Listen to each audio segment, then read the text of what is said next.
Hello and welcome, it's Chris from ChristopherHall.com. Welcome to this video where I'm going to be updating you on my cycling training in preparation for my trip to the mountains, where I'm heading to the Alps to cycle up Alpe d'Huez and the Col de Galibier. Now, as you can see here, this is a little bit more of a technical vlog that I'm doing. Normally I'd be out on the bike cycling up some hills, but this time it's more to do with what I'm doing, when I'm doing it, and how I'm doing it.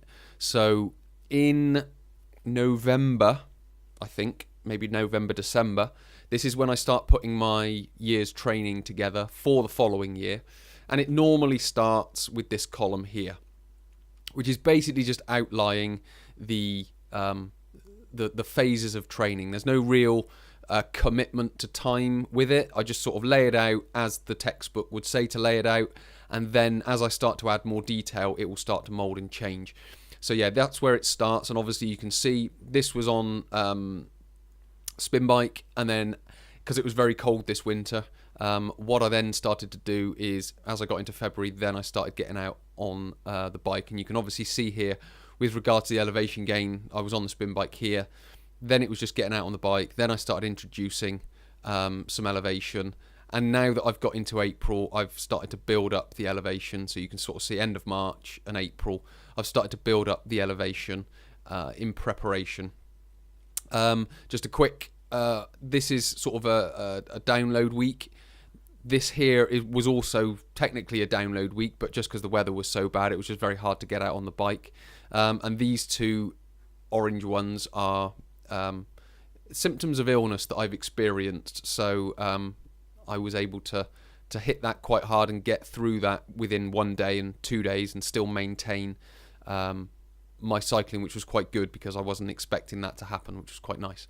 Then we've got over here just my strength and conditioning. So as you can see here, as the elevation and the intensity is built on the bike, I've started to decrease the intensity in my workouts in the gym. So that's kind of what's been happening. Obviously, you can see here the miles that I've done as well. So what's going to be happening over the next few months and through the summer is I'm just moving to basically a movement-based training. There's not going to be any great deal of intensity. There will be a little, but not a great deal of intensity, because I don't want to make progress in the gym per se. I want to make progress on the bike. So certainly through May, what's going to be happening is there's going to be a lot of hill repeats. So that's basically going to be the ingredients for May. And then as we move into June, I will start bringing some miles back, but there will still be hill repeats. So that's kind of what's happening through this build 2 phase, starting to build the intensity on the bike a lot more. Obviously, I'm going to be heading back down to the Mendips to hit 4 climbs down there. Those are the biggest hills that I've got around me and the steepest hills that I've got around me at the moment. So doing 4 there is pretty good. It'll get some good intensity in the legs, and it will help me see where I am with regards to the hill repeats that I'm doing. And then later on into June, that's when I'm going to be hitting Exmoor. Exmoor is some high climbs, but it's very steep as well. So it's about, Porlock Hill, which is the main hill that I go up. It's, I think, 4.5 miles in length or in distance. And it starts at 25%, drops to 20%, drops to 15%. And that happens over the course of about 2 miles, and then the final 2 miles is relatively flat, but that might be around the sort of 7, 8, 9, possibly 10% range. So I'm going to be heading there. Again, that will give me a good idea with regards to fitness. And then as I move down through the year towards my Alps trip, then I'm going to start peaking. So here will be sort of a bit more of a test for where my fitness is after all of this intensity. So I will be dropping the intensity ever so slightly, making sure I'm ready for the Brecon Beacons. Then I'll be going into a little transition, ready for peak 2, which obviously will be the Alps. My training here will obviously reflect that as well. I'll probably still maintain a movement-based training with very little intensity, because I want all the intensity to come from the bike.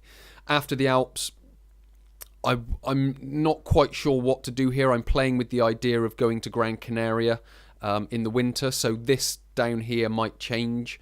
There might be a peak 3 because it would be quite nice to keep a degree of fitness through the winter, and obviously Gran Canaria gives me that focus to do that. So this end of peak, I've sort of forgotten about this bit at the moment. This is all subject to change, and well, there's quite a high probability that this will change after. This deload will probably come up. It'll probably only be a couple of weeks, and then I'll probably go into say a peak 3, or certainly a sort of a base or build ready to go into a peak 3 sort of in November, December, ready for like a Gran Canaria, if that happens. I don't know if that's going to happen yet, but we'll wait and see.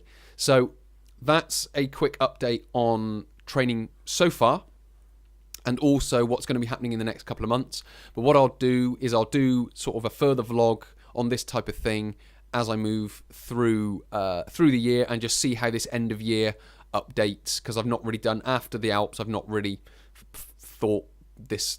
I mean, to look at it, it doesn't really make any sense, but I've not really thought to change it because I've not thought that far ahead. But that at the moment is kind of what it's looking like. So, yeah. I thought I'd just give you a quick update to see how to show you how things are going, to show you where things have been and how things are looking forward in the future. So yeah, many thanks for watching. My name's Chris. I'll speak to you in the next technical vlog.